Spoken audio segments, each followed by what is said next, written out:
Okay, so this is going to be part 2 of our How to Make a Drum Cover series.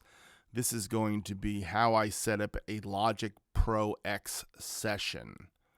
So during this video, I'm going to show you the process of bringing in Xtrax Stems into a Logic Pro session, how I build a click track using the beat mapping feature, and how I get started for a recording session. So I hope you enjoy this little video, and thanks for watching. Here we go. And we're going to go into Logic, and where I start is I open Logic up, which has already been done, and now I go into File and I do New from Template. Now in Logic, it allows me to create templates for different projects. These are some of my older templates. This is a recording project I did last year. Presently, the two I use the most are Studio B and Main Tracking Room 2. So Main Tracking Room 2 is the Gretsch kit. We're going to use the little Gretsch kit today, and we're going to record Dorian Rock Pile. So let's find Dorian Rock Pile as the next piece of this. Now, before I get started, I want to make sure my gain is off, because that's too loud. And because I'm using screen capture, I'm going to drop the volume down on the master fader, and that'll allow my voiceover to work. This is the trick of using this right now. So that's my mixing board, and let's bring in the audio files. Now, what you're going to see is I've done this a few times. Now, a lot of times when I create audio files for Xtrax Stems, a lot of times I'm taking stuff off of Spotify and bringing it into Logic, and when I do that, I record at 44.1. When I bring an audio track into Logic, here's another little trick I do, is I bring it in at 44.1 and convert to 48. And there's a reason for that. It makes beat mapping, which is the thing I'm going to show you in a minute, really happen easily. So this is what we just did a few minutes ago, Dorian Rock. And I'm going to bring in the vocal, the music, the drums. You don't want the mix. You can bring it in, but don't use it, okay, if you want to. I'm just going to add those 3 files. And the button I'm really looking for is done. I hit the done button. It's going to say convert to 44.1. I'm going to change the project to it or convert it. I'm going to choose convert, and it's going to convert to 48 kilohertz files. So once it makes its conversion, then I'm going to bring the tracks in one by one. I have these 3 separate audio tracks. So usually the bottom one is drums, and notice I said usually because it doesn't always work that way. And here's the music, and then the last is the vocal track. So I have my separated tracks. And what I'm going to do next is try to create a click track. Now, sometimes click tracks work and sometimes they don't. All my sessions start at 120 beats per minute. That's pretty standard on all DAWs. Let me say one other thing right now. Let's do a save as here. And we're going to save as Dorian Rock Pile. Okay, got to spell better. Rock Pile, P-I-L-E. Also helps to have your glasses tuned in. And one of the things I do in Logic is I make sure it's a package so it all stays together, all these files. So that's the first thing I do, save it.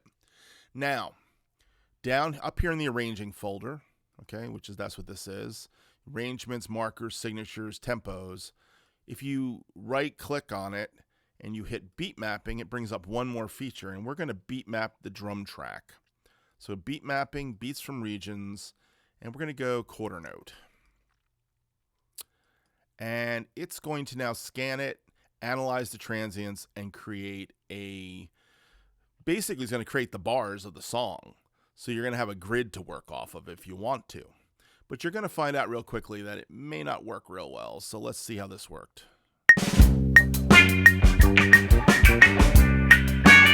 All right, as you can see, the drums are a little off. Now, another little thing I like to do is change my click to something a little bit more like the Uri click. So you'll hear it now as the Uri click. That's a little trick that J.R. Robinson told me. So let's line the track up with the click. And this process is not hard. It just takes a little bit of effort. So what I do is I highlight all the tracks together. I'm starting on number 1, and I'm going to line them up on 1.2. So I'm going to make this a little bit bigger. Get rid of you. And what I want to do is put my the line where the cursor is, and I'm going to pull this over till I get it on the beat. And I'm going to put it about dead center on this one. And I want to see how it lines up with the next beat. The next beat can be a little bit more to the right of it. So, and this click is not going to be perfect, but it's going to get me in the ballpark. And when I'm recording a drum track, I'm going to have the click back. It's going to be there for those places where I'm struggling to hang on to where the track's going, because this is a moving track. This was definitely not done with a click track. So let's see if I lined it up a little bit better.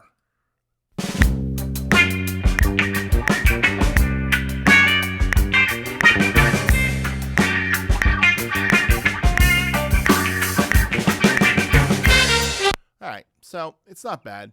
And when I'm playing along with it, I'll lock into it. I'll find my way around it. Now, what I normally do is go into the places where it gets a little dicey in the song. You can see how messed up this tempo map is. So let's go here and open it up a little bit to show you how dicey it is.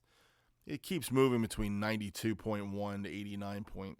So it's a moving track. So let's see where we're at with it now.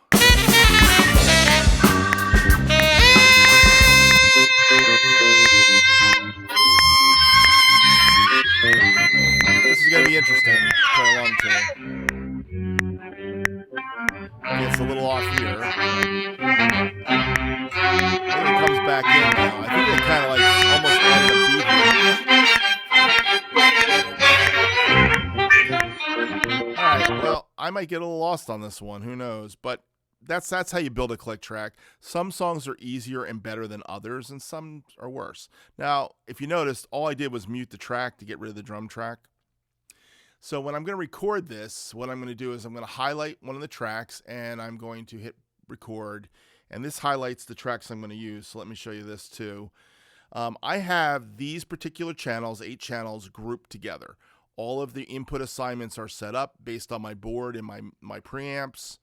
And all grouped together. They're all going to be quantized together, so we'll make editing very easily if I had to do any kind of edits on it. I don't do edits in drum covers, though.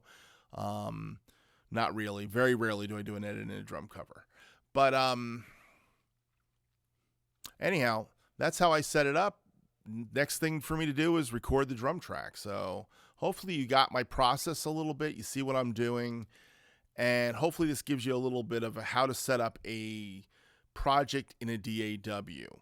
Okay, so the next part, I'm going to record the drums, then we're going to come back and we're going to mix them in part 3 of the video. Thanks for watching. Bye.